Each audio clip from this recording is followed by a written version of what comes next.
Welcome to Freshly Forever, a podcast that gives you fascinating insights week after week. Here's your host, Vi Kumar. We are here today with our guest, AnnMarie Chereso.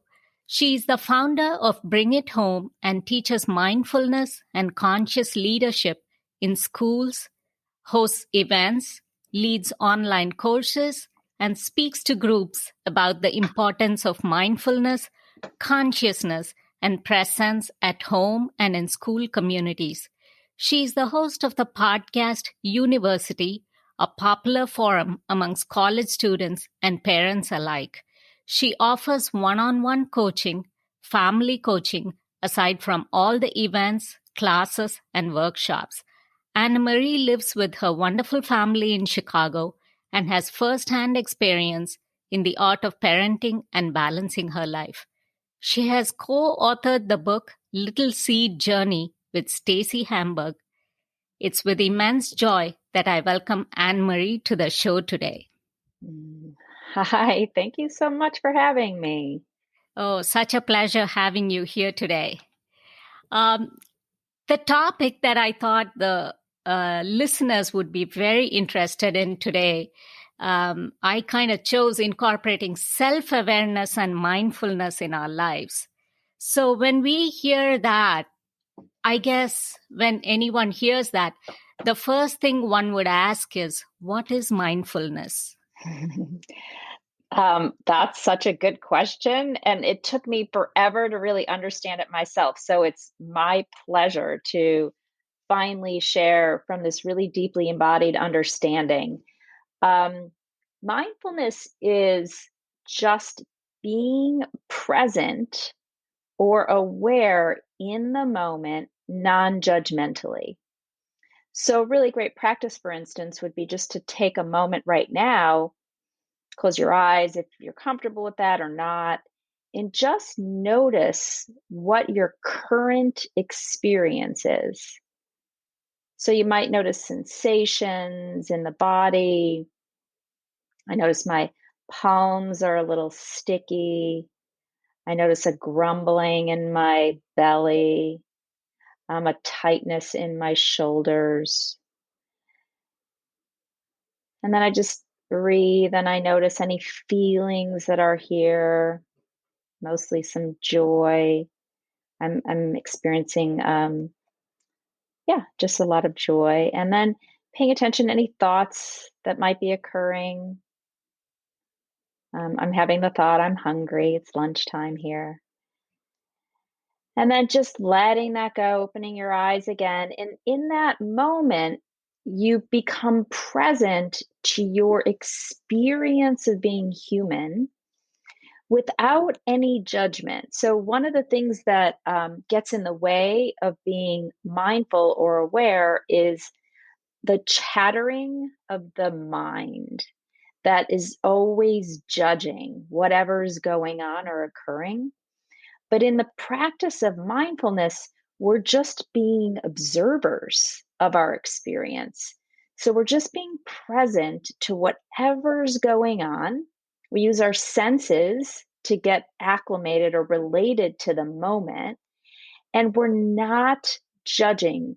So, for instance, we can go, oh, my palms are cold or clammy. And then immediately there'll be a judgment that comes behind that noticing that we decide, is that a good thing or a bad thing, or do we want to change that? And while it's really important to have that discernment in our lives, it's also important for us to have some separation between our judgments and our reactions or responses to those judgments. So that was sort of a really long answer, but mindfulness is just being here now in a non-reactive state of mind, non-judgmental state of mind. Oh, excellent. We all really needed that much of expertise, right, from that introductory question, because it really helps to understand what the essence of mindfulness is. So how is it that you got into this domain of practicing mindfulness? That's a really great question. I don't even know if I remember. I'm it was just like life brought me down the stream, and somehow or another, I found myself um, really curious about mindfulness meditation. I've been practicing meditation since I was 20. And I didn't have any idea what I was doing, but I was doing it. And somewhere along the lines, someone suggested that I go study. I had a great passion for teaching young people this skill of meditation because I started to see the results in my life. And I thought, well, geez, if I would have known this way back when, I wonder what my life would look like. So someone suggested to me, you should go study with this gentleman named Daniel Rackstaffen, who teaches mindfulness in education. He's a wonderful, wonderful teacher. And I just said, well, that sounds like a great idea. So I just sort of followed the flow of life, and it landed me in all of these communities where I was exploring mindfulness. And so that was about, I would say, 17 or 18 years ago, where I really started to deeply explore mindfulness and the application of it in real life. That's great. Already I'm inspired. It just makes me want to do it day after day. I do yoga, I do mindfulness, but it's just that sometimes regularity becomes an issue. And I wish, I could take a leaf out of your book. So what does it help address? Why is it important if someone were to get initiated into it? Why or what would it help with? Mindfulness, which to me is the gateway to awareness or presence. It's like the entryway or a doorway to this gold, this pot of gold that's inside each one of us.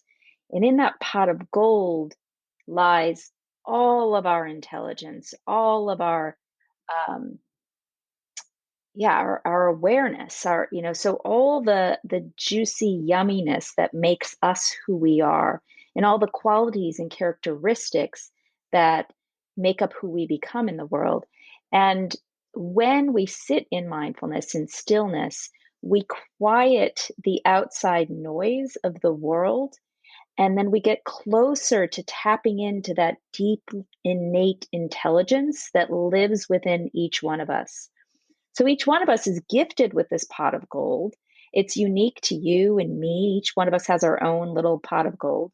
And all of the answers that we need on our path to being, fully realized, happy, self-aware, all of that is inside of that pot of gold. And so when we're still and quiet and tapped into that, we get access to all that really valuable information that only lives within each one of us. Okay.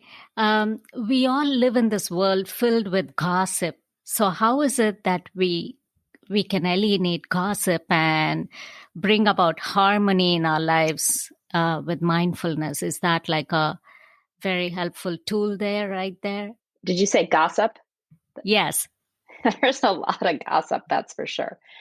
So first, gossip is how I engage with others or in conversation in ways I'm unwilling to directly speak to the person I'm now talking about.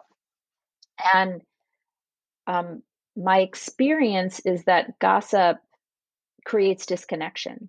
And one of the things that we're really seeking is connection from one another. That's one of the things I think we're deeply seeking as human beings. So when we engage in gossip, we're trying to work out some judgment we're having about the other that we're unwilling to directly work out with them. And like I said, I believe that it's damaging. It damages the relationship to the other, to the person we're talking about. It damages the relationship to whom we're gossiping with, right? Because it's sort of embedding or planting seeds of disconnection now with more than one person. We're looking for reinforcements to verify the ego's ideas about what it is we're judging about this other person. So When we bring the practice of mindfulness or self-awareness to our lives when we're feeling the desire to gossip, we can look inward once again and say, hey, what's going on over here in me that I'm feeling this desire to gossip about this person? What's not being met? What need is not being met? What judgment do I have? What can I learn about myself through the judgments I have of others?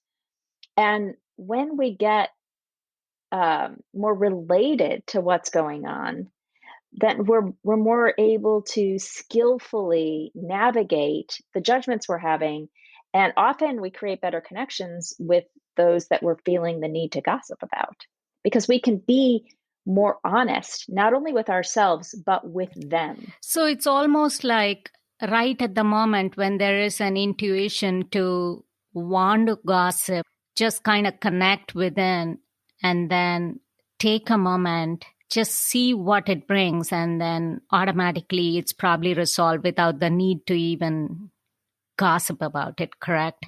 Yeah, I can see like someone does something that hurts your feelings or upsets you.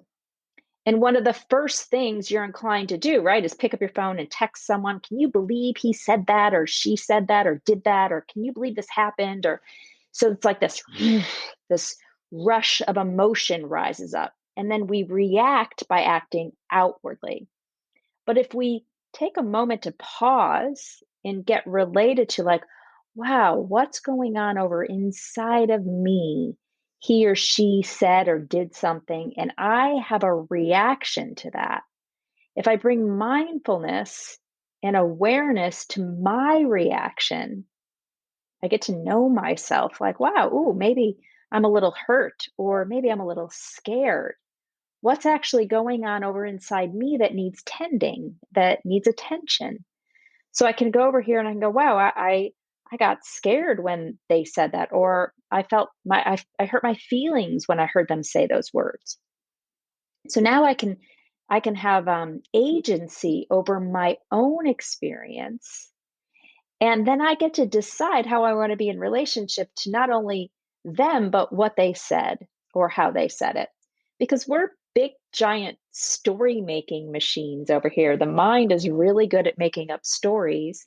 And we want to protect ourselves. We want to feel close and connected to ourselves and others. We don't want to feel threatened in life. So if we just go over here and go, wow, how can I take care of the part of me that felt hurt or scared? Then I can be more empowered and have more agency over my own experience. And then I'm not blaming someone else for what's occurring. So it somewhat brings about the value of candor and how you can just connect within and then see what's realistic out of what you feel. And so that leads me to this question: how can we be candid with our children when we feel certain in a certain way? You mentioned, okay, there's this rush of energy and emotion to react, and a lot of times when we handle kids, we do that. Yeah, well, you have a teenage daughter. I have a teenage daughter. I have two older children. Um, and I think it's so easy to get charged around our children. Our children have not yet really skillfully gained the tools they need to navigate their own reactivity. They're still learning how to do that. And so often they say and do things that can be abrasive or aggressive or offensive. It happens a lot with my teenage daughter. Um, in those moments, I think as a parent, to practice mindfulness, to bring in a moment of awareness and to our own reactivity to their reactivity. If we can stop sort of the domino effect and take full responsibility for our experience, and then share candidly with our children um, our own experience in relationship to whatever it is they say or do in the moment. So, for instance, wow, that really hurts my feelings when you say you hate me, 25 times a day. Or, gosh, I notice that really hurts my feelings. Of like just, ooh, or ouch. Sometimes when one of my kids says or does something that um, that hurts my feelings, I just go, ooh, ouch. And so one of the things that I think is important again is taking responsibility for our experience. Like, ouch, ouch, I noticed that hurts. Out blaming. One of the things we do so abruptly as parents is we shame and blame our children. Um, and it creates blame. It creates shame in our children. And often they're just in their own reactivity, right? They're having their own experience. So if we can just step out of, you've done something wrong, that's mean, that's not okay, don't talk to me that way, how dare you, that like, even as I'm talking here, I'm pointing my finger, right? There is a blame, there's a putting out there. But imagine what it would be like for our children to just be in the presence of watching their parents have an experience. Think about how valuable that is. First, we're modeling for them of like how to be with their own emotions by being with our own emotions. And then we're giving them the opportunity to feel what it's like when you say or do something. It has an impact on another human being. So now you're in this place of empowerment, like, well, I really get to choose how I use my words and language because they have an impact on others. And I get to choose, do I want to feel the consequences of what it's like when I say and do those things? Does that make sense? So Oh, there's a lot wrapped up in that. absolutely.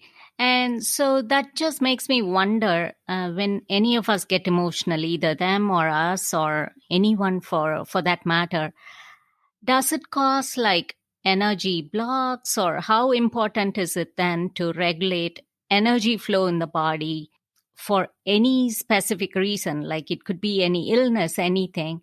So, how important is regulating energy flow in the body, and how does mindfulness help address that? Yeah, I think that's such a great question. I love this question because we're all made up of energy. And whenever we constrict around our emotions, for instance, we're blocking the flow of energy. And what we want is to be fully alive and use all our energy so we have our full aliveness, right? So it's kind of like a hose, a garden hose. You know, if there's a kink in the hose, the water's sort of dripping out. But when you unkink the hose, it flows. The same goes for our energy. So when we aren't in right relationship, and I'm using quotes around that, right relationship around our own emotions, we're blocking the flow of our energy, which means we're blocking access to our own aliveness, to connection with others, to joy, to sadness, to fear, to the human experience. So when we do that, when, for instance, I know that a lot of parents out there don't express themselves honestly or candidly with their children to in service of protecting their children. You know, I don't want to put that on them, or I don't want to upset them, or I don't want to scare them, which is really just, I don't want to be authentic. Well, when we do that, we're blocking our own energy, but we're also blocking authentic connection with the other. And we're further blocking teaching them how to be in relationship to their own emotions.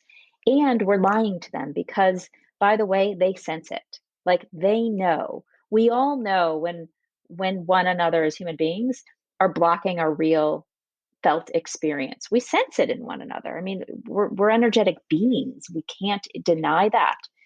So our children, we're modeling for our children how to be in their full aliveness.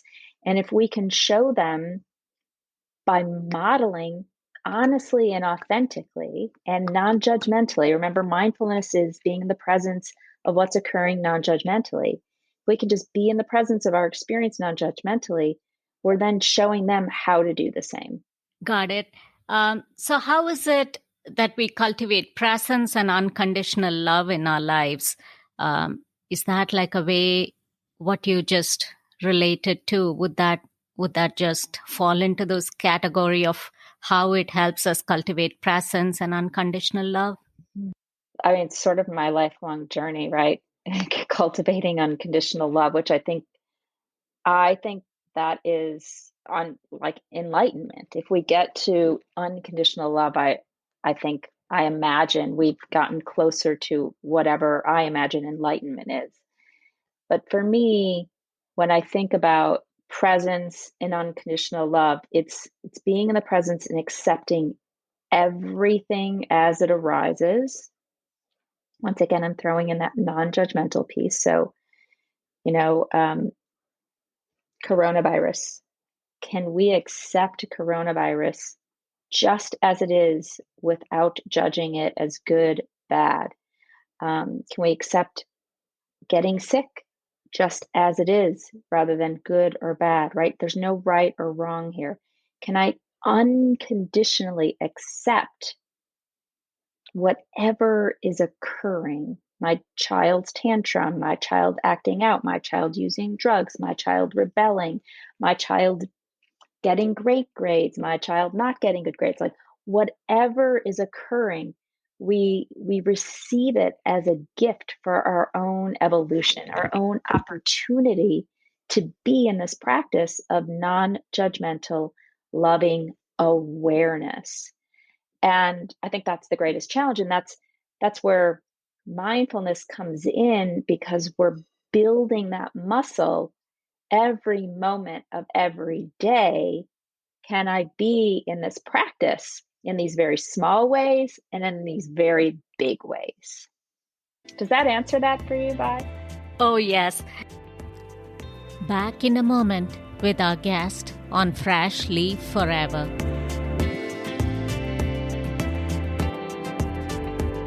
Again, unconditional love, no matter what, we use mindfulness. But then when it comes to technology, we all are like, hey, why is it that you're always on your phone? Why is it that you're always on your device? So how is it that one can handle the technology piece and putting it aside or being away from it? I know you talk about it in your events and workshops. So how is it that, could you give us your 2 cents on that? I don't know.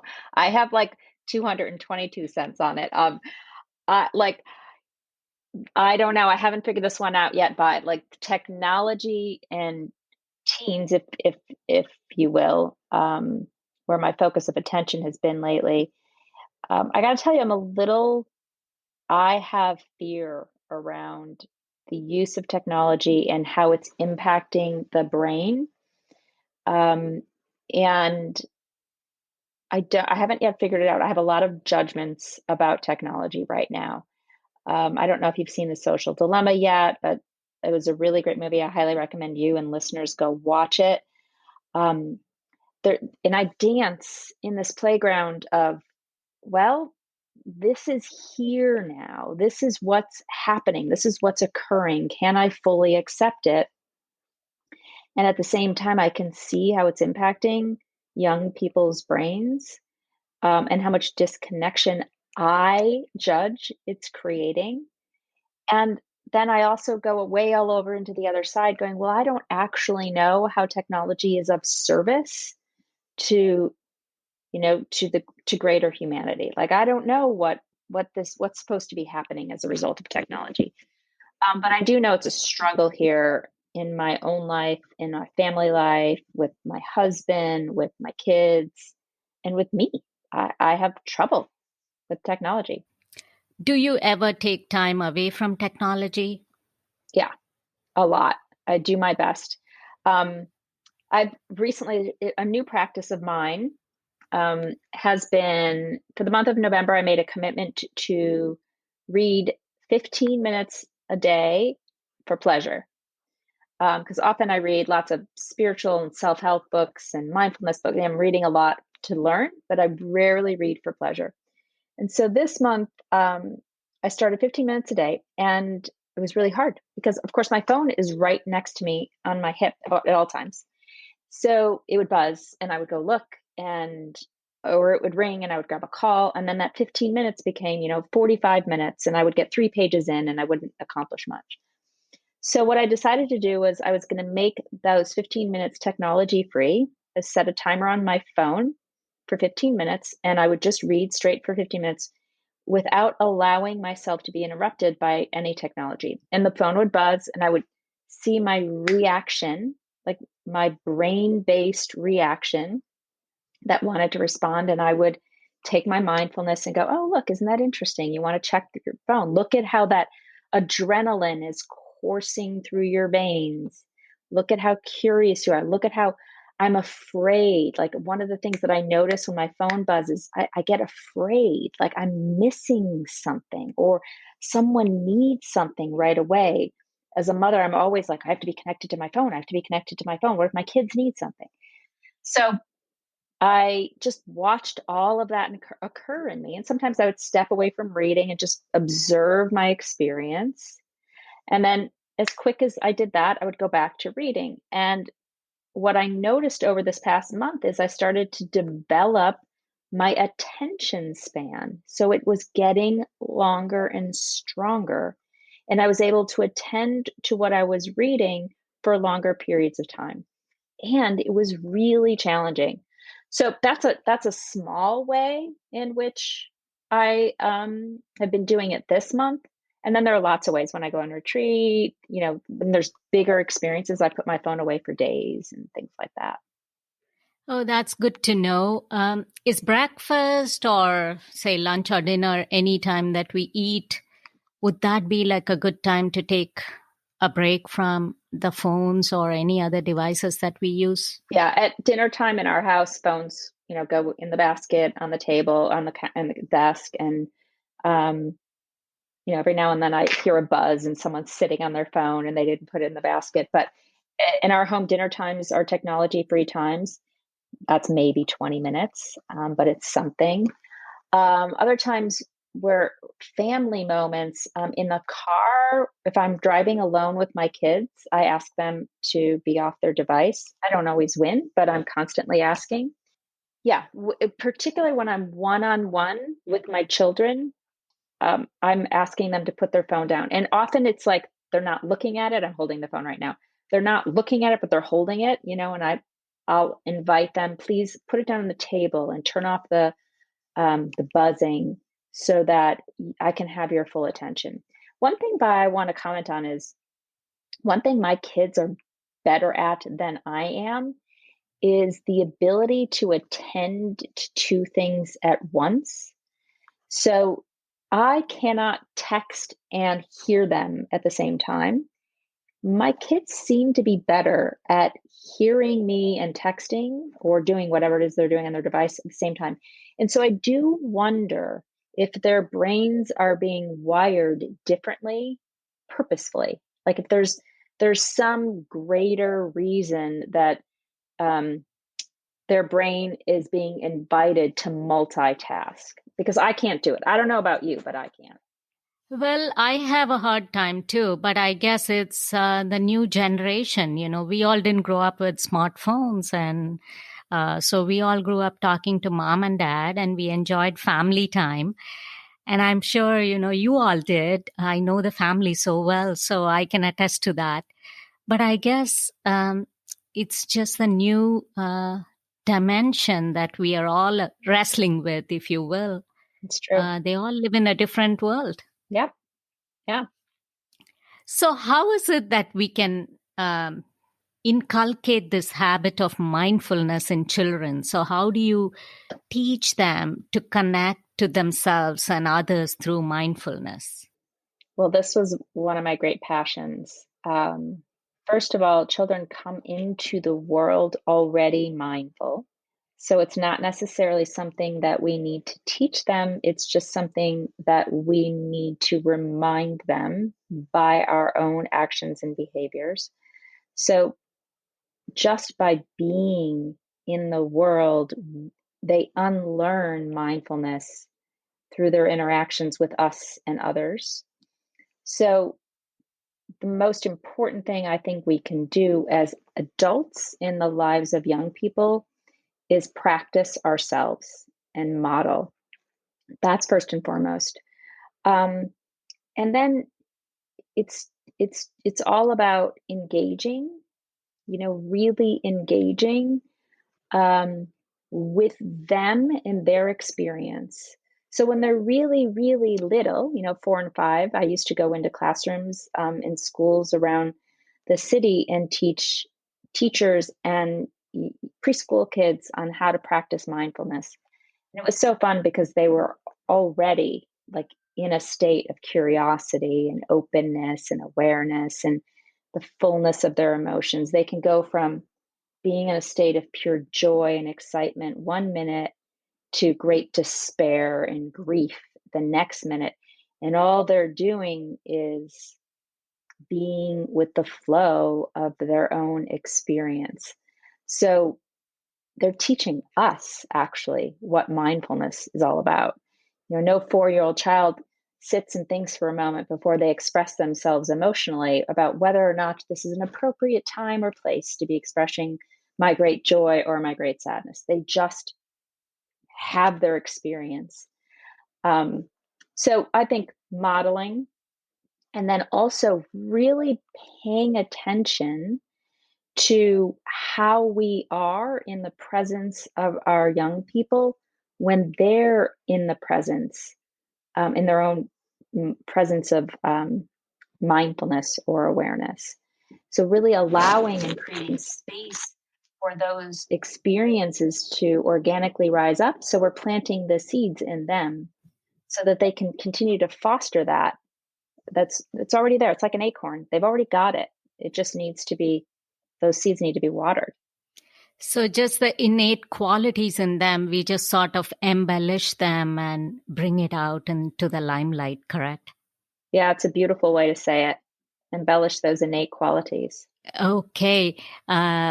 Leads me to this next question. You said planting the seeds, and I know you have co-authored the book Little Seeds Journey. Tell us about it and also all about your events and workshops that you do. Oh, thanks. So I was teaching mindfulness in a preschool classroom here in Chicago at the University of Chicago. And we did an exercise. We were planting seeds of kindness during one of our lessons, and we acted it out. So the children all chose one quality, one seed they wanted to plant in themselves to give to others. So there was kindness and there was generosity and there was all sorts of beautiful little seeds. And we talked about, well, how can you water those seeds? And so after the class, the kids were so excited and they loved this lesson. And when I left, my arm just started writing this story. And next thing you know, I wrote this entire long, letter to parents, because I would write a letter to parents after the class. And I looked down at the paper and I said, my gosh, I think I just wrote a book. I'm not quite sure. And so Stacy Homburg, who was one of the preschool teachers whose classrooms I taught in over at the University of Chicago, I brought it to her and I said, what do you think? And she said, this is a book. This is lovely. And she started to collaborate with me and give me feedback on ways to clean it up and create it as a more cohesive story.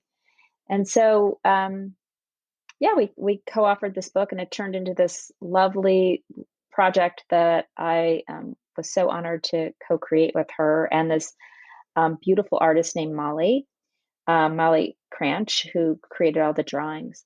And really, it's a story of like cultivating those or embellishing those seeds that naturally live within each one of us.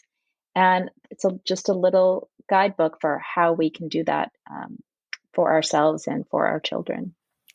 And I know there is a seed planting kit that comes with it. It's not like a physical seed that you plant, but it's a mindfulness meditation exercise.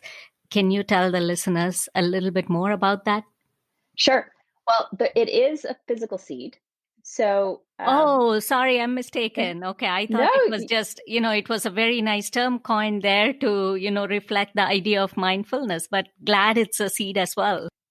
it's both and. It's we send well, we do this in classrooms, and parents, of course, at home can do this as well. And I send this kit to parents, and in the kit, you get a piece of seed paper.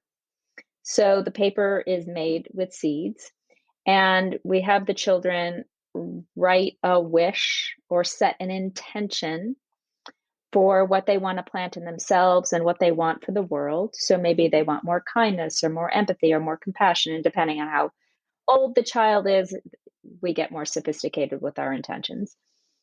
And then we plant that seed, and we plant it in a pot or soil, and then we use that as an analogy for when we want that seed to grow, what do we need to do? We need to give it sunlight, and we need to give it water. We need to tend to that seed. And the same is true when we set intentions in ourselves. If we want more kindness in the world, we have to plant that seed of kindness in ourselves and water that seed of kindness in ourselves, and make sure we're bringing kindness into all of our moments, mindful of kindness. So the intention was to, give a little analogy for young people of to be more intentional about not what you want the world to be, but how you can contribute to creating that out in the world through your own investing in your own self. And then there's a meditation that goes along with it too. Oh gosh, that's going to be a fantastic Christmas present. And I already know who I'm picking that out for. So I'm going to order that. And Thank you. just so the listeners can benefit from your events and workshops, why don't you tell them about it and a takeaway from this program, please? Sure. So, while I've spent most of my career working in schools and with educators and parents, over the past couple of years, I've turned my attention to working with young people, so 20s and 30s, so the next generation of leaders. And my workshops are focused on arming them with the tools of mindfulness and consciousness and self-awareness so they could step into their lives more empowered and freer. So I have a workshop series coming up starting in January called Everything You Need to Know to Be Happy That You Don't Learn in School. We're going to start in January with setting intentions. So really getting aware and being intentional about setting intentions. In February, we have a live workshop with a good friend of mine, Dr. Laura Berman. We're going to talk about being intentional or mindful of sex, love, and relationships in your 20s and 30s. We're going to talk about money in March. So we have a lot of programs and workshops coming up in early next year. And another great way to stay in touch is you can join me in text. I send text inspirations and coaching tips and meditations and things like that. So if anyone wants to participate in that, you can text the words "I am happy" to 474747. And we're building a nice little community over there as well. Excellent. How can listeners reach you? Are you on Instagram? Can they subscribe to a newsletter? How is it that they can keep up to date with all the wonderful things you do? Oh, thank you. Well, Instagram is great at AnnMarie Chereso, AnnMarieChereso is my Instagram handle. I also have an Instagram for the book, Little Seeds Journey, but I haven't been super active over there as I am learning to navigate technology and social media. And I'm revamping my website a little bit right now. So the best place to go is Instagram to stay up to date. Awesome. And I know you said you're focusing on the younger generation or the 20s to 30s age group. What about seniors? And is there something for people that are not in the much younger age group, but that are in their midlife and maybe seniors also with what you do? Well, at the core of everything I teach is meditation and mindfulness. And I do offer a lot of meditation practices. I do live meditations on Instagram. And much of my practice does involve working with middle-aged folks who are in that time in their life when they're sort of waking up to, holy cow, what have I done? I'm not so sure how I got here. So I work a lot one-on-one coaching, and so those are some other ways to engage as well. Thank you for asking. So the message overall as a takeaway for listeners would be stay in the moment, take a moment to gauge what you're doing, just experience what you feel, and it is okay to feel that, correct? Yes. And I think the biggest thing that I'd love listeners to take away with is it's all okay to experience. So one of the things that I really got clear about when I started really embracing and understanding mindfulness is that it's not about being peaceful or being calm. It's about maintaining peace, calm, happiness, equanimity, no matter what's going on around you. So if we could all just debunk this idea of what peace and calm we believe it's supposed to look like, and notice in the places in our life where resistance is showing up, those are the places where we get to learn. Those are the places we get to learn where we're not in a space of unconditional love, where we're in judgment, where we're not accepting. And that's where we bring our mindfulness practice to. How aptly and very, very, very well said, AnnMarie. You said equanimity, that is one character I wish everyone can inculcate. I know it's probably not innate, but I guess, it's something that we all can practice. Such a fascinating conversation, and I'm so thrilled we did this. And thank you so much for taking the time to talk to us today. Bye. Thank you so much. It was so lovely being with you. And I want you to know that I have such gratitude and appreciation for the light you are, for the love that you exude in the world, for the work that you do, and for the gift of being you as fully as you are. Oh, thank you so much. Those are very, very kind words. And my best always to everyone that's listening and to your family in particular. Thanks, AnnMarie. And we'll connect back some other time. We'll check in back with you. I'd love that. Thanks. Bye. Enjoy the holiday and stay safe, happy, healthy, and well. You too. Before I sign off, folks, I'd like to remind you to keep that feedback coming. I'm just so thrilled to see those every single time. And be sure to rate the podcast and follow the podcast at Fresh Leaf Forever on Instagram, at Fresh Leaf Forever1 on Twitter. The Facebook page is Fresh Leaf Forever. And the website is www.freshleafforever.com. And that's one word. I'll see you back again next week with another interesting guest and another interesting topic. Until then, it's Vi saying bye-bye for now.